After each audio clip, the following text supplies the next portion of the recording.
In the waning twilight of youth, I was no mere pawn. I was a soldier, forged and tempered in the harsh crucibles that life in a desolate, drug-riddled town could muster, trained to rush headlong into the jaws of danger, to heed commands without a flicker of doubt, and to find an odd form of solace in the meticulous rites of polishing boots, precise folding of uniforms, and saluting with gravity. The uninitiated, ensnared in their little nests of ignorance, might have branded me as lacking intellect. Yet, I harbored an inner sanctum, untouched and vibrant, a testament to a youth where 60 was considered the twilight years, a place where despair trailed behind poverty like a relentless shadow, claiming lives indiscriminately. In those days, the shackles of imprisonment seemed to be forged from birth, an inescapable fate looming darkly on the horizon. It was a path I was hurtling down with alarming speed until destiny handed me a parchment of salvation, enlistment. Suddenly, the world unfolded before me, no longer confined to the grime-ridden gutters of my hometown, but expanding into a horizon that beckoned with promise and grandeur. During basic training, I realized the monumental metamorphosis within me, a newfound ability to carry my head aloft, crowned with a sense of pride and purpose. Syria became my new home, a haven amidst the barren expanses, secluded and fortified, a realm of solitude that housed a young warrior of 21. The military base that embraced me was isolated, a lone beacon in a sea of desolation. Yet, there was a rustic charm in its isolation, a tranquility that allowed the heavens to unveil their nightly tapestry of celestial wonders. Daylight hours were occupied by a rhythmic dance of routines and discipline, a preparation for the time when duty would beckon us to one of the global hotbeds of conflict, our roles switching from mere soldiers to peacemakers, a line blurred by the indiscriminate nature of warfare. Yet, amidst the severe and austere environment, camaraderie flourished. The base catered to every need, with a culinary fare that surpassed anything I had encountered before, and a haven of entertainment that featured a plethora of latest cinematic exploits. I must admit, the continuous parade of caped crusaders scarcely caught my interest, yet there was an undeniable joy in watching extraterrestrial beings meet their comedic demise at the hands of quipping heroes. Romance blossomed secretly in the midst of rigid structures and discipline. Rebecca, a medic of profound skill and compassion, had managed to breach the fortified walls of my heart. Although fraternization amongst the ranks was frowned upon, our growing affection was nurtured in stolen moments, evoking the thrill and trepidation akin to youthful adventures of secret romances and midnight rendezvous, perpetually on the cusp of discovery. Life seemed to cruise at a blissful pace, a symphony of routine and budding romance, until the discordant note struck with the announcement of a mission to Camp Dalton. Situated in the unforgiving terrains to the east of icy expanses, the journey to the decommissioned military base was a grueling testament to resilience and endurance. As our transport maneuvered the harsh balefire desert without the guidance of roads or signs, I couldn't shake off a burgeoning sense of foreboding. Camp Dalton, once brimming with life and activity, had succumbed to the ravages of time. Relinquished to the sand since 1952, a silent sentinel awaiting guardians. We were to be those guardians, an order that brought with it a wave of uncertainty and a parting that wrenched at my heartstrings. Rebecca, who had grown to be an anchor in my life, seemed a universe away. Despite the facade of an indomitable warrior, I couldn't stifle the human craving for connection, the budding affection that had woven its way into the tapestry of my life. As we stood at attention, absorbing the brief that shrouded much in secrecy, I couldn't help but feel an undercurrent of unease, a formidable machine of war. I might have been, yet beneath the steel lay flesh, pulsating with life and yearning. The prospect of parting from Rebecca cast a somber shadow over the mission, a poignant reminder of the vulnerabilities that lay hidden beneath the armor of a soldier. A new chapter was about to unfold, one fraught with uncertainty and the ever-looming shadow of danger. Yet even amidst the approaching storm, a flicker of hope remained, a beacon in the darkness urging me forward into the unknown. Thus, it was under the heavy burden of heartache and an unquenchable thirst for the mysterious that lay in the abandoned basin that I braced myself for the journey ahead. A labyrinth of emotions clouded my mind, a canvas of vivid hues of melancholy and curiosity, intertwining in an intricate dance. As we rumbled towards our unknown destination, each jolt of the truck seemed to resonate deep within my bones, a relentless plea echoing in my vertebrae, urging for reprieve. Upon arrival, I found myself standing on a threshold of history and decay. The towering mesh fence bore the marks of time, streaked with rust and capped with lethal strings of razor wire that gleamed ominously under the sun, ready to flay flesh from bone. An unsettling portal beckoned us, a breach that hinted at recent human activity, where Officer Fletcher guided us through in a regimented line. There we were, 10 unseasoned souls stepping into a world that seemed to have slumbered through decades, untouched and forgotten. The raw energy of reality surged through me, a biting departure from the safety nets of training grounds. The realm we ventured into bore the ghostly whispers of a once vibrant life. Buildings stood like silent sentinels, their facades marred by years of neglect, windows smeared with grime and secrets. Old signposts pointed towards areas that once buzzed with activity, now nothing more than a haunting silhouette of its former self. In the midst of decay, I couldn't shake off the vivid images of a bygone era, where commands echoed sharply and announcements reverberated through loudspeakers that now stood as silent sentinels amidst rooftops. As we navigated through the silence, we found ourselves in an open space that once celebrated unity and discipline, a parade ground where flagpoles stood barren, bereft of the colors they once bore proudly. Questions hung heavily in the air, a palpable sense of confusion as we tried to decipher the purpose of our presence in this forgotten sanctuary that had lain silent for nearly 7 decades. Our pondering was soon interrupted by the appearance of an officer, a figure that seemed to stand in stark contrast to the raw reality surrounding us. His demeanor bore none of the gritty resilience carved from hardship. Instead, a refined presence that seemed untouched by the scars of poverty. His speech resounded with grand visions of resurrection and glory, a prophecy of Camp Dalton rising from the ashes to become a beacon of modern military prowess, an extension of the sanctuary we had left behind. His words hung in the air, a tapestry woven with threads of ambition and grandeur, yet met with a symphony of silence and the undignified chorus of bodily functions that echoed the sentiments of disbelief prevalent among the ranks.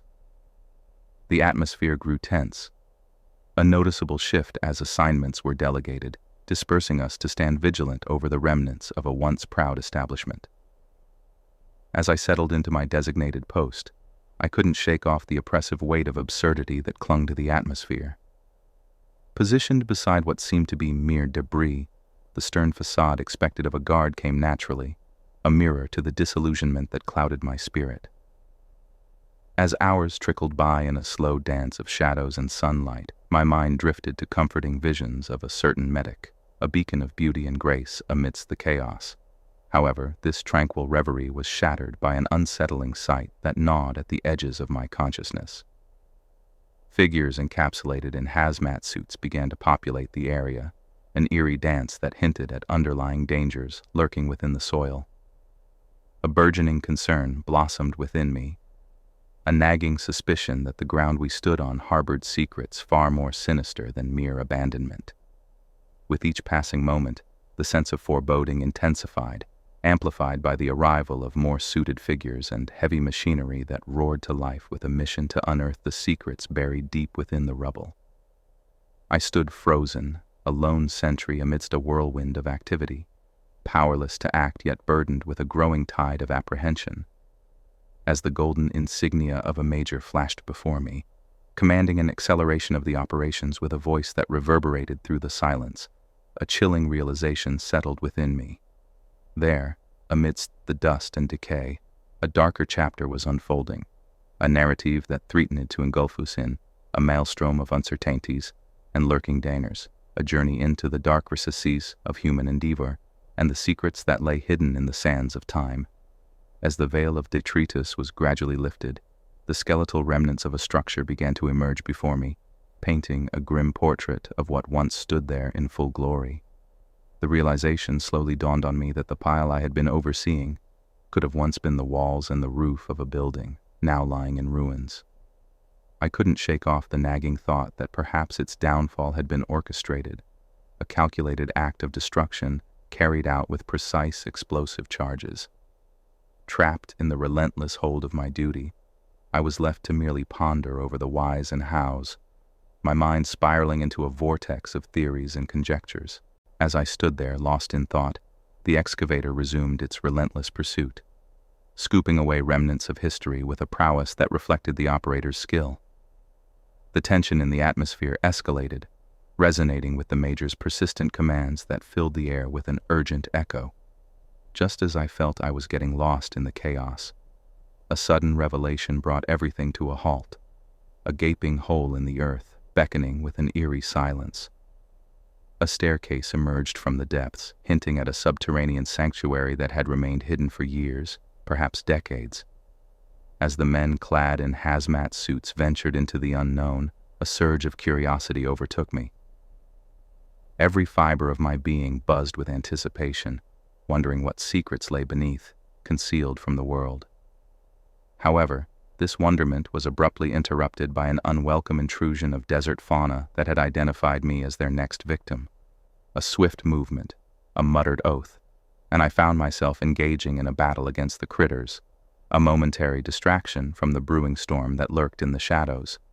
And then, as if to snap me back to the grim reality, a scream tore through the silence, reverberating with echoes of distress and horror. The sound rooted itself deep within my bones, painting a vivid picture of the terror that lurked below. My gaze darted to the Major, expecting a flurry of actions and commands to rescue the endangered soul. Yet to my dismay, he seemed paralyzed, entrapped in a web of shock and disbelief. My instincts screamed at me to leap into action, yet a voice of caution echoed within, warning of the consequences of taking the initiative in a hierarchy that demanded obedience above all. But when a second scream, more harrowing than the first, resonated from the dark abyss, all hesitation evaporated. Fueled by a desperate need to act, I found myself scrambling over heaps of debris, plunging headfirst into the dark maw that opened before me. As I ventured deeper, the world transformed into a realm of darkness, where sight gave way to heightened senses of sound and touch. Soon, a beam of light broke the pervasive darkness, revealing a frantic scene of struggle and fear. Two men, in their protective attire, were grappling with another who seemed consumed by panic, his cries echoing the presence of unseen entities. Responding to their desperate plea for assistance, I aided them in restraining the distressed man, dragging him back to the surface where the piercing sunlight seemed almost surreal after the dark ordeal. Upon returning to the world above, a chilling realization washed over me.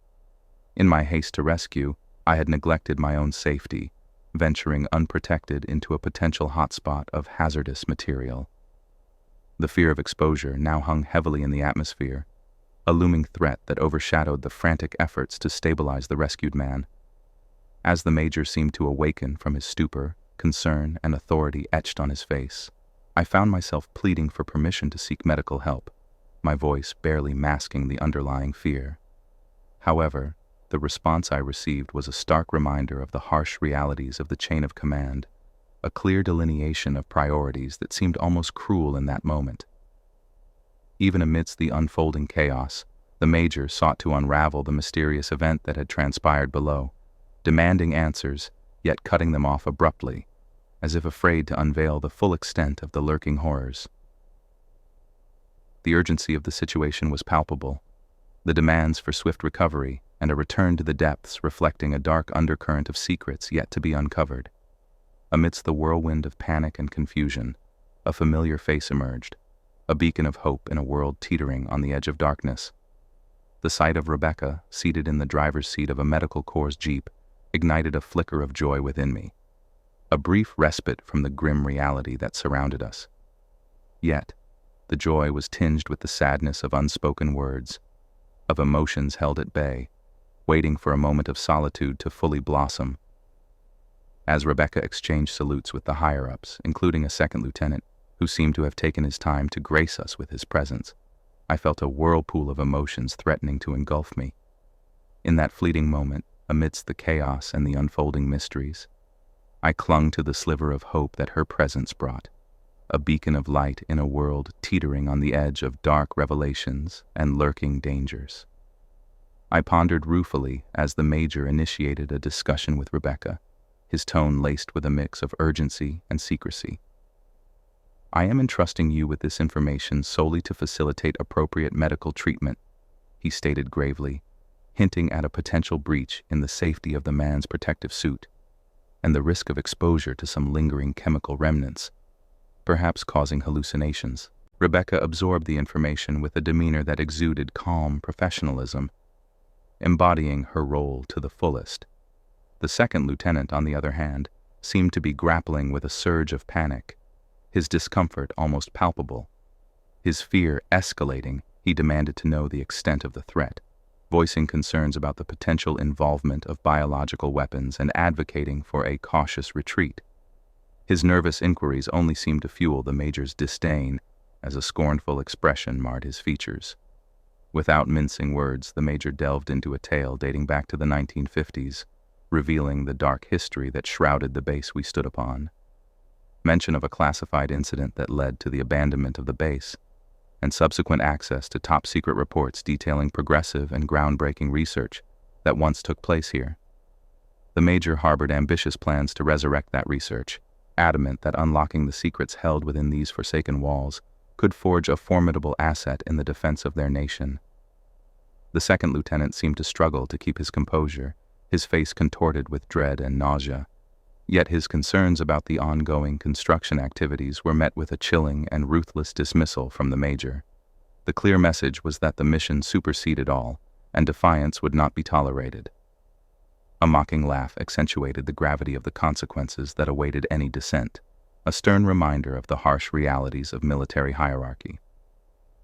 Resigned to his fate, the second lieutenant squared his shoulders and offered a stiff salute, sealing his commitment to the ominous task at hand. The Major reciprocated with an almost dismissive gesture, urgently rallying the troops for the descent back into the foreboding depths below. Meanwhile, Rebecca conducted a preliminary examination of the distressed man in the hazmat suit, her expertise guiding her to a cautious recommendation of temporary relief from duty pending further tests. A suggestion that was swiftly brushed aside by the Major, his impatience and single-minded focus apparent in his disregard for the well-being of his subordinate. Even the excavator driver was not spared from the Major's tyrannical decree, pulled from his momentary respite and thrust into the perilous mission that lay ahead. Reluctantly, we all fell in line, forming a single-file procession towards the gloomy abyss, leaving only Rebecca behind as a solitary beacon of sanity amidst the growing chaos. The atmosphere below was palpably tense, the darkness now segmented by intersecting beams of torchlight. Leading the procession were the trio in hazmat suits, followed closely by the higher-ranking officers. Each step forward intensified the growing sense of apprehension, the unsettling awareness of the unknown substances that might be invading our lungs. My skin felt clammy, the cool underground air doing little to alleviate the sweat that drenched my face. As we ventured deeper, the surroundings revealed glimpses into a bygone era, with corridors lined with rooms that housed remnants of scientific endeavors. Fleeting glimpses of lab equipment and presentation boards, a forlorn tweed jacket, and a magazine whose pages bore the testament of time, all painted a vivid tapestry of lives once lived here. The claustrophobic nature of our journey did little to soothe my escalating unease. A lingering dread permeated the air, fueled by the mysteries surrounding the classified incident that haunted these halls. My mind buzzed with a growing need for answers, a thirst for understanding that seemed almost oppressive as we delved deeper into the belly of the forsaken facility. Suddenly, a frantic cry pierced the stifling silence, drawing our attention to a hazmat-clad figure pointing fervently into the enveloping darkness. The Major's reprimand fell on deaf ears as panic overtook discipline. In the murky distance, an unsettling movement caught our collective gaze, a fleeting shadow that hinted at a presence that should not exist. As the torch beams converged on the distant corridor, it became painfully clear that we were not alone. A dark entity, a phantom of the past perhaps, seemed to retreat further into the shadows, evading our searching lights, leaving a trail of dread and unanswered questions in its wake. The Major had clearly observed the figure as well. "Follow it," he ordered. The man in the hazmat suit who had earlier voiced his fears wasn't having it. He tore off his helmet, his face ghostly white and on the verge of tears. "No," he firmly stated. "We need to get out of here right now. They are here." The Major was about to bark another command when the first of these apparitions revealed itself. "There," the soldier who first saw it whispered. As all our torchlights converged on the room, we saw a monstrosity bathed in its harsh glow. It seemed like it had once been a man before decay took its toll. Its skin was sloughing off, revealing bone in places, and blood-red eyes were set deep into the hollowed sockets of its face. One of the men muttered a soft, "What?" which drew the creature's nightmarish gaze. Despite its mostly rotted-away jaw, it seemed to be trying to communicate, a hoarse and gurgling whisper emanating from its shriveled lips. "You left us. You abandoned us," it murmured in a sickening tone. "Left us while our hunger grew. But now we shall feed." The second lieutenant, panicked, grabbed the Major's arm. "Sir, what do we do?" But the Major was just as paralyzed as the rest of us. Guns were drawn, safeties clicked off, but hesitation gripped us all. We knew we had to act, and quickly. It was then that more of these beings began to emerge from the darkness, revealing various stages of decomposition. Their initial sluggishness soon turned to a horrifying charge. Soldiers were caught, their arms bitten into and heads brutally bashed against the walls. No shots were fired. It was all too swift, and we were all too close together. My eyes caught the Major slipping away, and instinctively I followed. He darted into a nearby room, almost shutting me out before I managed to force my way in. We barricaded ourselves, but through the window we could still witness the massacre. My respect for the Major, for the chain of command, was all but gone in that moment. I demanded answers. As he spoke, the reality of the situation settled in. An experimental gas that kept troops active beyond death, making them undying assets. A successful yet grotesque venture. The creatures outside were those soldiers. But before our conversation could conclude, hands broke through the window, grabbing the Major. I watched, horrified, as they tore him apart. In mere moments, it was evident that they would come for me next. But before they could, a shot rang out, taking one down. More shots followed, each taking down another of those things with deadly precision. To my surprise, the savior was none other than Rebecca, who had seemingly taken matters into her own hands. "That's how you kill a zombie," she said with a triumphant grin. We managed to make our way out, with the setting sun painting the horizon. A brief moment of peace settled between us, and the weight of what just transpired was momentarily forgotten as we gazed at the stars, embracing the sheer joy of being alive. We drove away, ready to face whatever consequences awaited, knowing that this story had to be told.